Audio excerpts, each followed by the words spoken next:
All right, so let's try this again. So, some theorems about the trig functions themselves. If a is any real number, then the limit as x approaches a of sine x is just sine a, which means that the sine function is continuous everywhere in its domain. And if we look at that on our graphs, we will see that the sine function is in fact continuous everywhere. Nowhere do we pick up the pen from an intuitive standpoint, and given any limit, it will equal the function value. The same is true of the cosine graph.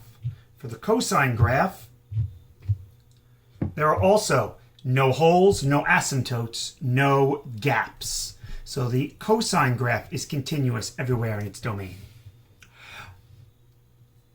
The tangent graph, if we look at the tangent graph, the only place the tangent graph is not continuous is at the asymptotes. Well, where the tangent is has an asymptote, where the tangent graph is asymptotic to a vertical line, the tangent function is undefined.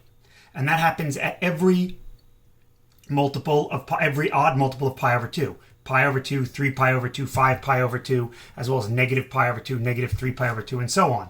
So as x approaches a, the tan of x will approach the tan of a, because the tangent is just sine over cosine. And the cosine is 0 at odd multiples of pi over 2. And in fact, the tangent is sine over cosine, so is the secant 1 over cosine. So if we're dealing with the secant, you'll note that the asymptotes for the secant are exactly the same as those for the tangent. This is the secant graph, and note that if I graph the tangent graph as well, we wind up with the same asymptotes, which are the odd multiples of pi over 2. Pi over 2, 3 pi over 2, 5 pi over 2, etc. The other two functions that have sine in their denominator are the cotangent and the cosecant. So what does the cosecant look like? Well, if you recall, and if not, that's fine, the cosecant looks kind of like the secant, only shifted pi over 2 horizontally. Here, the asymptotes occur at integer multiples of pi. This is 0, pi, 2 pi, negative 2 pi. So as long as I'm not at an integer multiple of pi, k pi where k is an integer, then this is continuous. And so too with the cotangent. In fact, if I graph the cotangent, which is 1 over the tangent, you'll see that it has asymptotes in the same exact locations. As such, these functions are continuous everywhere in their domain. You're going to say, but they're not continuous everywhere. That is true. They are not continuous where they have asymptotes. But where all four of these functions have asymptotes, those values are not in the domain. Pi over 2 is not in the domain of tangent. In addition, we can look at the sine and cosine curves. And in fact, all 6 of the curves, but sine and cosine tend to give us the best example just because we're most familiar with the sine and cosine curve. But if we look at even just the sine curve, if we look at even just the sine curve, we see that it's periodic. It will continue to go between -1 and 1 forever as x approaches both infinity and negative infinity, which means both of these limits do not exist. The sine function does not approach anything as it gets larger. Note that unlike polynomials, these limits are not infinity or negative infinity. They literally do not exist because the sine curve never approaches a single value. It constantly oscillates between -1 and 1. The cosine curve as well, and the other 4 curves oscillate between shooting off to infinity and shooting off to negative infinity. And now there's a question of the asymptotes themselves. So if we look at, for example, the tangent curve,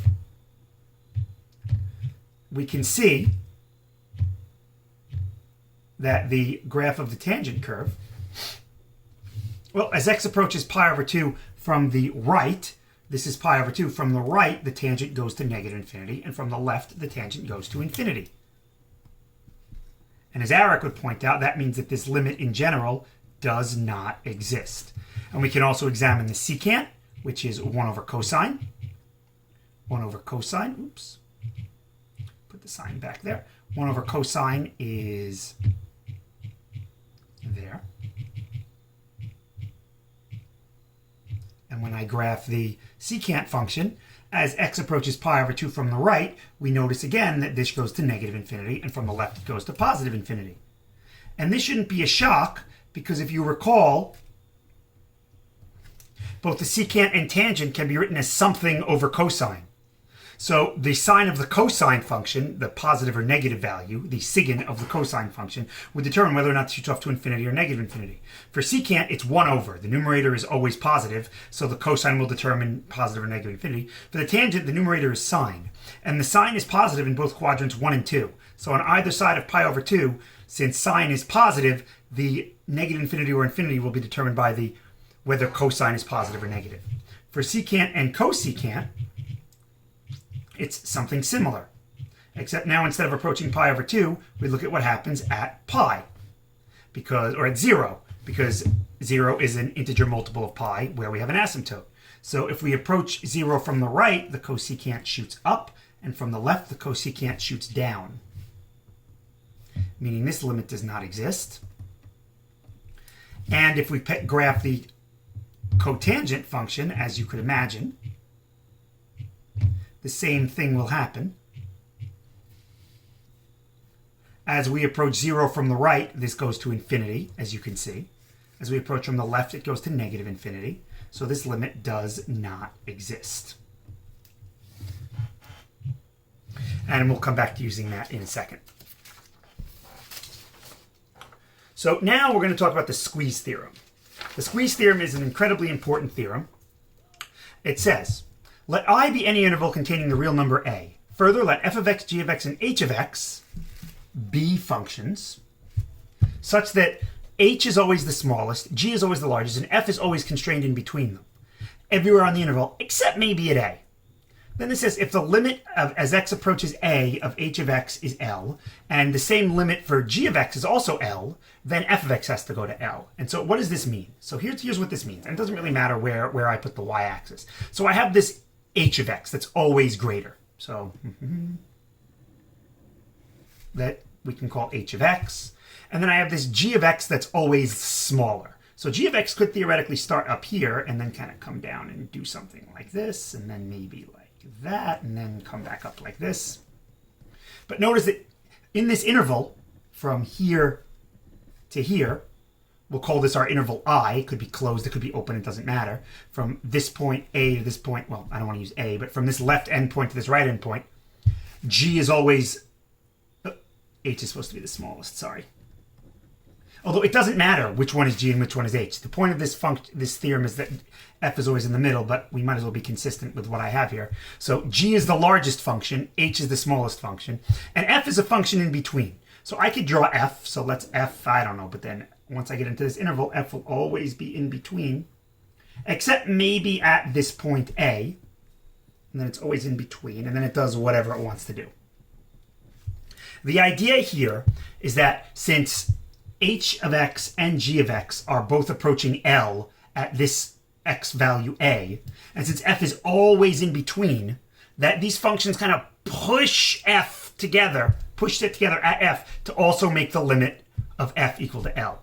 It's almost like if you ever see those old movies where the walls are closing in on the trapped intruder, or maybe Indiana Jones, or in Star Wars, or any of those other movies. Here you have your g of x, here you have your h of x, and if it goes completely, and they're both going to wind up smashed together, then the people inside will also be smashed together. And that's the idea, that g of x goes up, h of x goes down, it traps f of x in the middle, and even though f of x might not exist at that one point, the fact that it's in between every other makes the limit of f of x be the same as the limit of h of x and g of x. So let me give you some examples as to how this works.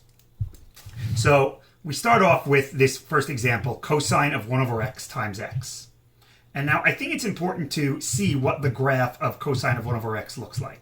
Because as x gets closer to 0, this thing gets closer to infinity. But remember, cosine doesn't converge at infinity. It just keeps bouncing. The limit doesn't exist. So the question is, what the heck happens? Well, if we graph this function, you'll notice that it kind of is nice. And then it does this weird thing here. And if we zoom in, it seems to be oscillating up and down, up and down. If we zoom in a second time to the origin, just watch. It kind of just keeps bouncing up and down and up and down and up and down as it gets closer and closer to the origin. It's like it's oscillating an infinite number of times the closer we get to 0. So the question is, what the heck is happening to this function when I multiply it by x? Well, the one thing that I hope we can agree on is that the cosine function's range, the range of the cosine function is always between -1 and 1. So here, the highest it'll go is 1, and the lowest it'll go is -1, regardless of what we have in here. So if I just start with the cosine is always stuck between -1 and 1. It doesn't matter what the value is in here, because that's the range of the cosine function. If I multiply all three of these expressions by x, well, if x is positive, this inequality is maintained. If x is negative, then the inequality would just change direction. And the point is that this x cos 1 over x would still be trapped in between the negative x and the x. The direction of the inequality doesn't matter. Because now, if we look at what happens, well, the limit as x approaches 0 of this left function is 0, and the limit as x approaches 0 of this right function is 0. Therefore, by the squeeze theorem, we can say that the limit as x approaches 0 of this middle function is 0. As we get closer and closer to 0, this thing goes to 0 and this thing goes to 0. And since this is trapped directly in between, the only number that is in between greater than or equal to 0 and also less than or equal to 0 is 0. Similar idea here. If you don't recognize this function, I had mentioned this last year as a function that intersects its asymptotes an infinite number of times. So we can actually look at this function and the graph of this function, sine of 1 over x. And unlike the previous graph, we don't really care what's happening at the origin. But if we graph it, so you note at the origin, it does that funky thing just like cosine did. But then as we go out more, it looks like it's heading towards 0. But we can actually do one better. If I change the window of this to let my x min be 0 and my x max be 100, I should also probably change the y's window. We'll let the y's go from -1 to 1. So you can't even see it, but it is in fact oscillating. If we zoom in at, let's say, 50,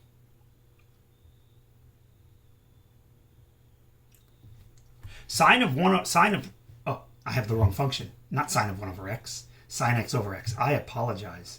Sine x divided by x. That's the wrong function. There we go. So you can see it oscillates an infinite number of times, getting smaller and smaller and smaller each time. Let's zoom regular this. Graph. So it goes up to 1, then it crosses, and if we keep going out, it will continue to bounce up and down and up and down, above the x-axis, below the x-axis, above the x-axis, below the x-axis.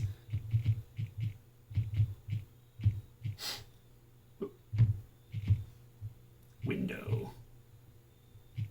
I made the scale incorrect. 1, -1 to 1. There we go. So there's the sine of x over x. And you notice, you can see it is going below and above and below and above. This is a function that intersects its horizontal asymptote an infinite number of times. Once again, sine of x is in between -1 and 1. I can divide all three terms by x. In this case, x, for our purposes, will be positive because we're considering it when it goes to infinity. So the inequality doesn't change, but as we said before, that doesn't matter. The only thing that's important is that this is bounded in between them. And now, the limit as x goes to infinity of -1 over x is 0. The limit as x goes to infinity of 1 over x is 0. Therefore, by the squeeze theorem, the limit as x approaches infinity of sine x over x has to equal 0. The horizontal asymptote of sine x over x is 0, yet this function intersects it an infinite number of times. So this is the squeeze theorem. And we're going to be using it to prove one of the most important limit identities that you're going to come across, especially involving trig. That as we approach 0, sine x over x approaches 1. And that's not entirely clear why. If we look at the graph of sine x over x, it looks like, yeah, it's definitely 1. But why? I mean, as we get closer and closer to 0, this function up here, sine x, is kind of oscillating like crazy. And this bottom function, as x approaches 0, should be making the whole thing explode, blow up or blow down. So the question becomes why? If we zoom in a little bit, maybe we can see a little less chaotic behavior, but no, it just seems nice. So what the heck is going on here? Well, to answer this question, we're going to have to go to our old friend, the unit potato. And if you remember, on the unit potato, we would pick a point P that had coordinates x, y, there's theta. And what we're going to do is we drop the vertical down, and if you remember, the x coordinate was cosine theta, and the y coordinate was sine theta, just like that. Well, what we're going to do is we're going to consider 3 different regions in this circle. And here, let me actually even make it slightly larger so that we can see these regions a little better. So the first region that we're going to look at is we're going to look at this triangle. The triangle formed by the radius, and then the segment connecting the point on the circle with the point 1, 0.